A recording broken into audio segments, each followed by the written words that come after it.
আবু মুসা আশআরী রাদিয়াল্লাহু তাআলা আনহু বলেন, রাসূল সাল্লাল্লাহু আলাইহি সাল্লাম বললেন, জান্নাতে কতগুলি দামি ঘর রয়েছে, সেগুলো তৈরি করা হয়েছে যার চাল চলন আচরণ ভালো তার জন্য। আবু দারদা রাদিয়াল্লাহু তাআলা আনহু বলেন, আল্লাহর নবী বলেছেন, ইন্না আসকালা শাইইন ইদা ফি মিদানিল মুমিনি ইয়াওমাল কিয়ামাহ খুলুকুল হাসান। বিচারের মাঠে মুমিন পুরুষ নারীর নেকির পাল্লায় সবচেয়ে যেটা ভারী নেকি রাখা হবে সেটা হলো ভালো আচরণ। ভালো আচরণের নেকি সবচেয়ে ভারী। হজের নেকি যত ভারী, ভালো আচরণের নেকি তার চেয়ে হাজারো গুণ বেশি ভারী।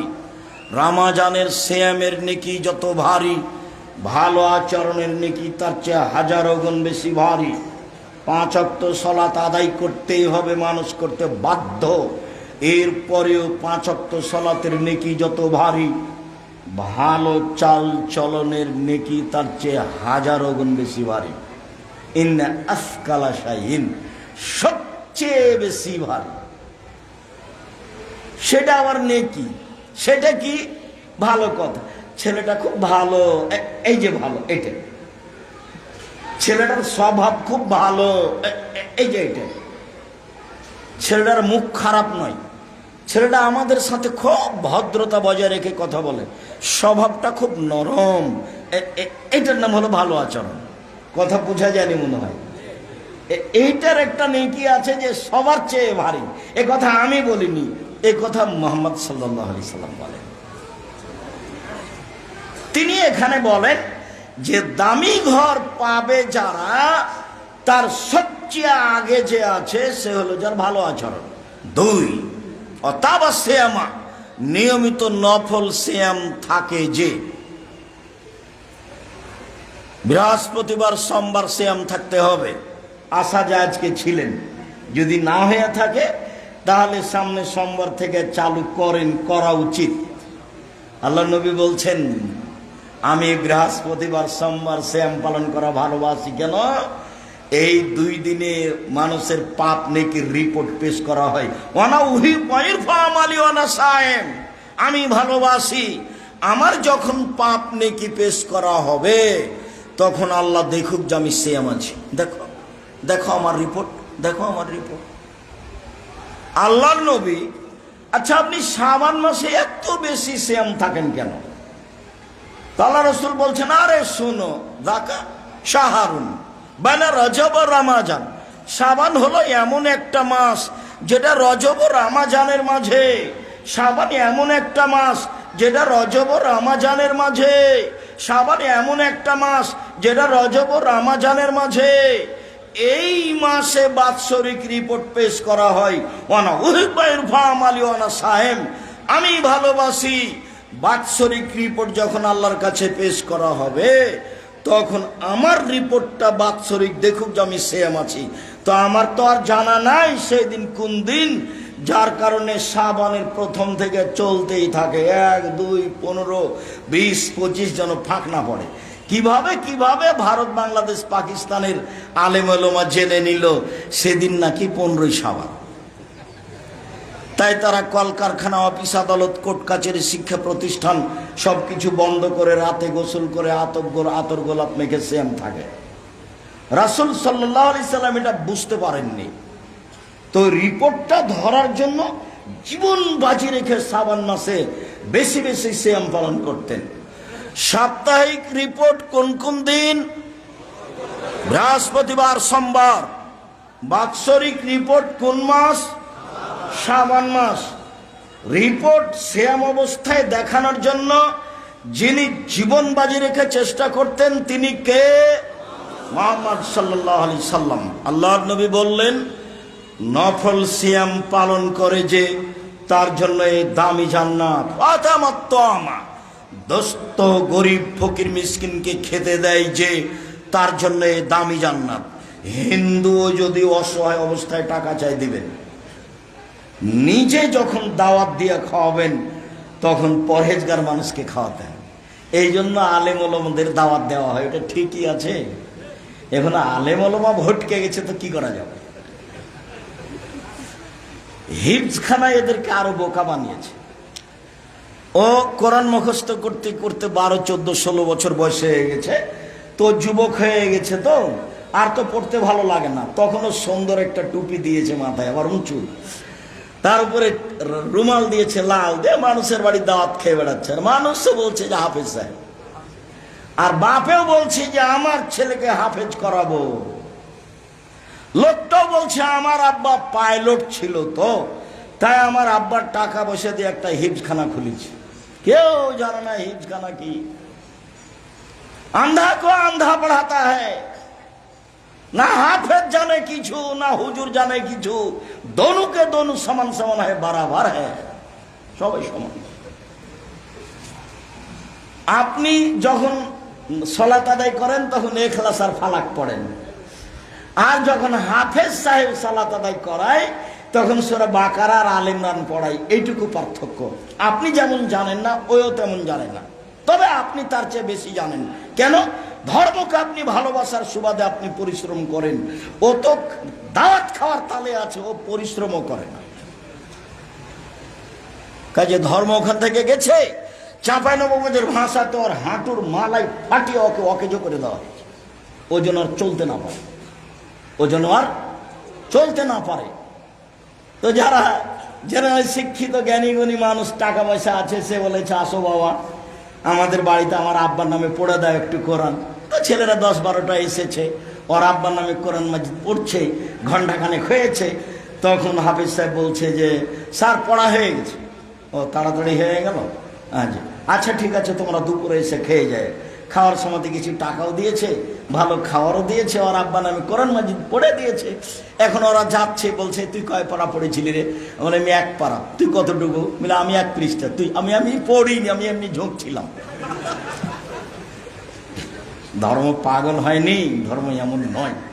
কোরআন হাদিস শিখতে হবে একবারে জেহেন, মাথাকে, মস্তিষ্ককে খালি করে, কারো প্রতি ভালোবাসা বজায় রেখে নয়, শুধুমাত্র মুহাম্মদ সাল্লাল্লাহু আলাইহি সাল্লামের উপরে ভালোবাসা বজায় রেখে কোরআন হাদিস শিখতে হবে। তাহলেই সঠিক পথ পাওয়া যাবে।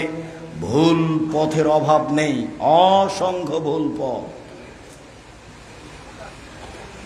সম্মানিত দ্বীনী ভাই বোন, রাসূল সাল্লাল্লাহু আলাইহি সাল্লাম বললেন, সাল্লা বিল্লাইলি ওয়ান নাসু নিয়াম, মানুষ যখন ঘুমিয়ে তখন তাহাজ্জুদ পড়ে, রাতের সালাত আদায় করে, এ দামি জান্নাত পাবে।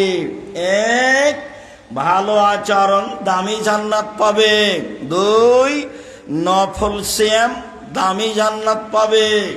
3, ফকির মিসকিন দুস্থ গরিবকে খেতে দেয়, ভিক্ষা চাইলে টাকা দেয়, দামি জান্নাত পাবে।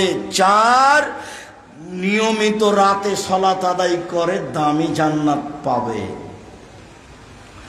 আবু হুরায়রা রাদিয়াল্লাহু তাআলা আনহু বলেন, রাসূল সাল্লাল্লাহু আলাইহি ওয়াসাল্লাম বলেছেন, ইযা আইকাজার রাজুলু আহলাহু মিনাল লাইলি, কোন মানুষ যদি তার স্ত্রীকে রাতে জাগায়, রাত 2টায় ঘুমালে কেউ কাউকে জাগাতে পারবে না। ইয়াকরাহুল কালামা কাবলা, ইয়াকরাহুন নাওমা কাবলা লিশায়ে ওয়া ইয়াকরাহুন নাওমা বাদা লিশায়ে। মুহাম্মদ সাল্লাল্লাহু আলাইহি সাল্লামের মূল নীতি, শিষ্টাচার, আদর্শ, এশার সালাতের পর্বে ঘুমানো তিনি ঘৃণা করতেন, এশার সালাতের পরে কথা বলা তিনি ঘৃণা করতেন। এই নীতি আদম সন্তানকে পালন করতে হবে। এশার সালাতের পূর্বে ঘুমিয়ে যাওয়া তিনি ঘৃণা করতেন, এশার সালাতের পরে গল্প করাকে তিনি ঘৃণা করতেন। টিভি চালু করে ল্যাংটা মেয়ে দেখে চক্ষু ঠান্ডা করা তো বহু দূরের কথা, কলিজা ঠান্ডা করা তো বহু দূরের কথা। এশার সালাতের পরে ঘুমিয়ে যেতে হবে। 4টা কাজ জীবনে জরুরি। 1, 5 ওয়াক্ত সালাত। 2, হালাল রুজি। 3, কোরআন তেলাওয়াত। 4, আড্ডা পিটা। আড্ডা পিটা চিরদিনের জন্য হারাম। আড্ডা পিটার ধারে কাছে যেতে হবে না। এশার সালাত আদায় করে দোকানে বসে টুপি মাথা দিয়ে ঘন্টার ঘন্টা টিভি দেখবেন, এর নাম আড্ডা পিটা। 2-3জন মিলে রাতে গল্প করবেন, এর নাম আড্ডা পিটা। অবাক হতে হয় আপনার আড্ডা পিটা দেখলে। এই নীতি ঠিক নয়। যদি রাতে উঠতে হয় তাহলে রাত 10টায় শুয়ে যেতে হবে, 5 ঘন্টা পরে উঠে যাবেন। 2 মানে 12, আর 3 মানে রাত 3টায় ঘুম ভেঙে যাবে, এখনো 1.5-2 ঘন্টা সময় আছে। সুন্দর করে ওযু করে কি বলতে চান মন ভরে বুক ভরে সব বলেলেন। তিনি শোনার জন্য প্রতীক্ষমান। রাতের 3 ভাগের 2 ভাগ পার হওয়ার পরে উঠতে হবে। আবু হুরায়রা রাদিয়াল্লাহু তাআলা আনহু বলেন, রাসূল সাল্লাল্লাহু আলাইহি ওয়াসাল্লাম বলেছেন, ইয়ানজুলু রাব্বুনা তাআলা ইলা সামাই দুনিয়া হিনা ইয়াবকা সুলুসুল লাইলিল আখিরা। রাতের 3 ভাগের 2 ভাগ যখন পার হয়ে যায়, তখন আল্লাহ তাআলা সপ্তম আকাশ থেকে প্রথম আকাশে নেমে আসে। প্রতিদিনের কাজ তার এটাই। পৃথিবীতে যেখানে যখন রাতের 3 ভাগের 2 ভাগ পার হয়, তখন তিনি তার ক্ষমতা বলে সপ্তম আকাশ থেকে তিনি প্রথম আকাশে নেমে আসেন। তিনি বলেন, মায়াদুনি ফাস্তাজিবা লাহু, যে আমাকে ডাকে আমি তার ডাকে সাড়া দিব। মায়াসালুনি ফাউতিয়াহু, আমার কাছে যে যা চাই তাকে তাই দিয়ে দিব। মায়াস্তাগফিরিনি ফাগফিরা লাহু, যে আমার কাছে ক্ষমা ভিক্ষে চাই আমি তাকে ক্ষমা করে দিব। সকাল পর্যন্ত, ফজর আজান পর্যন্ত আল্লাহ এই কথা বলতে থাকেন, আদম সন্তান বড় নিমুখ হারাম, অর্থ সম্পদ আছে দাম দেয় না, দিন দিন রাত রাত শুয়ে থাকে, সকাল 8টা 9টা 10টার দিকে উঠে ইবাদত না করলেও দিন পার হয়ে যাবে, জুলুম করলেও দিন পার হয়ে যাবে, দিন কারোর ঠেকা থাকবে না। জুলুম করলে জালেম একদিন ধরা পড়ে যাবে, আর ইবাদত না করলে বিচারের মাঠে খালি উঠবেন শূন্য হাতে, সেটাও বিপদ ডেকে আনবে। আর জুলুম করলে তো হবেই। জালেমের 2 বার বিচার হয়, জালেমের 2 বার বিচার হবে। জালেম তার ক্ষমতা অনুযায়ী জুলুম করতে থাকে। আল্লাহর নবী বলছেন, ইন্নাল্লাহ ইউমলিল যালিম, আল্লাহ তাআলা জালেমকে জুলুম করার সুযোগ দেন। ও করে, জুলুম করে করে করে মানুষকে আয়না ঘরে রাখে, মানুষের চক্ষু বন্ধ করে কাপড় দিয়ে ঢেকে সাগরে ফেলে দেয়, আলেম ওলামাকে জেলে রেখে হত্যা করে, আজীবন জেলে দেয়। কত জুলুম! 10 শতক জমির দাম যা, রেস্টি খরচতা, চতুর্দিক থেকে জুলুম নেমে আসে। কত দিন চলবে? ফেরাউনের যদি 100 বছর চলে, তা আর কারো চলতে পারে? ফেরাউনের যদি 100 বছর চলে, কত মানুষ ফেরাউনের হাতে দুনিয়া থেকে বিদায় নিল মাজলুম হয়ে। তবু আল্লাহ তাআলা দেখতে থাকলেন, দেখতে আছেন। একদিন সময় শেষ হয়ে গেল, আর আপনাদেরও সময় শেষ হয়ে গেল, সময় 45 মিনিট। জুলুম একদিন ঠেকা খাবেই, আজ হোক আর কাল হোক, জুলুম একদিন ঠেকা খাবেই। তবে বিচারের মাঠে আবার বিচার হবে, সেটা কঠিন। যারা যাকাত দেয় না তারাও জালেম, তারা কার উপরে জুলুম করেছে? ফকির মিসকিনের উপরে জুলুম করেছে, এদের বিচার দেরিতে হবে। একটা কথা মনে রাখবেন, জালেমের বিচার দেরিতে হবে। কেউ যদি আমার টাকা কর্জ নিয়ে না দেয়, ও জালেম। আমি একজন বড় ব্যবসায়ী, আমার অধীনে থেকেও আমার কাপড় চোপড় টাকা পয়সা আত্মসাৎ করেছে, ও জালেম। আমি যাকাত বের করিনি, আমি জালেম। আমাদের বিচার পরে হবে। একদিন যদি লেট হয় তাহলে 50,000 বছর, আর যদি 3 দিন হয় তাহলে 1.5 লক্ষ বছর। কত দিন দেরি হবে আল্লাহ ভালো জানে। বিচারের মাঠে যেন জালেম অবস্থায় উঠতে না হয়, খুব কঠিন, কারো রক্ষা হবে না। অনেক দিন পরে হলো ফেরাউন চলে গেছে। আল্লাহ তাআলা মুসাকে বলছেন ফেরাউনের কাছে যেতে হবে। মুসা আলাইহিস সালাম বলছেন, না না না না, আমি ভালো করে ভাষা কথা বলতে পারি না, মুখের সমস্যা আছে, আমি যেতে পারবো না। না, যেতে হবে। ফেরাউনের পক্ষ থেকে আমার উপর একটা অপরাধের অভিযোগ আছে, সেটা সত্য। 1 থাপ্পড় দিয়ে আমি মানুষ মেরেছি, ও আমাকে মেরে দিবে। তখন বলছেন যে আমি তোমার সাথে আছি, তুমি যাও, ও কিভাবে মারবে দেখবো। বলে আমি একাই যেতে পারবো না, আমার ভাইকে দিতে হবে। ঠিক আছে, তাই হলো। যাহাই চাইলে তাহাই দিলাম। এবার আপনি যান ফেরাউনের কাছে। ফেরাউনের কাছে দিয়ে দাবি জানালেন, নিজের অধিকার আগে আদায় করতে হবে, ফেরাউন বনি ইসরাইলকে ছেড়ে দিতে হবে। তখন ফেরাউন বলছে, তুই কে রে? তোমাকে কি শিশুকালে আমি লালন পালন করিনি? তুমি কি বহু বছর আমার মাঝে থাকোনি? তুমি যা করেছো তা করেছো, তুমি তোমার কর্ম করেছো। এক থাপ্পড়ে তুমি মানুষ মেরেছো, তুমি বড় অকৃতজ্ঞ। আমার বাড়িতে খেয়ে পরে আমার কাছে স্বাধীনতা চাও, তুমি বড় অকৃতজ্ঞ। জি, আমি এক থাপ্পড়ে মানুষ মেরেছি, এ কথাই ঠিক। আমি তখন ভুল পথে ছিলাম, আপনার হত্যার ভয়ে দেশ ছেড়েছি। আমার প্রতিপালক আমার প্রতি দয়া করেছেন, আমাকে জ্ঞানে গুণে পূর্ণ করেছেন, আমাকে নবী করেছেন। ঠিক তুমি আমার প্রতি অনুগ্রহ করেছ, বাল্য জীবনে আমাকে লালন পালন করেছ, অনুগ্রহ করে তুমি আমাকে খোঁটা দিয়েছ। খোঁটা দিয়ে তুমি বনি ইসরাইলকে দাস দাসীতে পরিণত করেছ। তুমি বড় উদ্ধত স্বৈরাচার, সীমা লঙ্ঘন করেছ। ফেরাউন বলল, একে হত্যা করতে হবে। আগে আগে মূসা পালালেন, পিছে পিছে ফেরাউন ধাওয়া করল।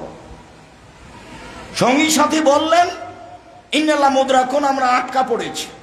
তখন মূসা আলাইহিস সালাম বললেন, কাল্লা, কখনো নয়, অসম্ভব, এটা হতে পারে না। ইন্না মাইয়া রাব্বি, আমার সাথে আমার প্রতিপালক রয়েছেন, সায়াহদিনী, তিনি আমাকে পথ দেখাবেন। ফেরাউন আমাকে ধরে নিবে মানে? এটা হতেই পারে না। একটু আগে আল্লাহ বললেন, মূসা আমি তোমার সাথে আছি। এখন মূসা আলাইহিস সালাম বলছেন, আল্লাহ আমার সাথে আছে। বাঁচার পথ আল্লাহ বের করে দিলেন। এক পর্যায়ে ফেরাউন জুলুম থেকে বিরত হয়ে দুনিয়া থেকে বিদায় নিয়ে নিল।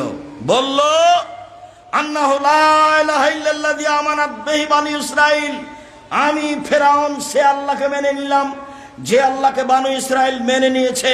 ওয়া আনা মিনাল মুসলিম, আমি ফেরাউন একজন মুসলিম। কে বলছে এই কথা? ফেরাউন বলছে। তখন আল্লাহ বলছে, আলান, এখন অকাদ আসাইতা মিন ক্বাবল, তুমি এখনই তো নাফরমান ছিলে, এখন দাবি করছো আলিয়াউমা নুনজ্জিকা বাদানাকা লিতাকুনা লিমান খালফাকা আয়া। ফেরাউন, তোমার শরীরটা রেখে দিলাম, চিরদিনের জন্য পৃথিবীর মানুষ তোমাকে দেখে উপদেশ গ্রহণ করবে। তুমি জালেম ছিলে, জুলুম করলে একদিন জুলুম শেষ হয়, এটা দেখে তোমাকে মানুষ বুঝবে এবং জুলুম থেকে বিরত হবে মানুষ।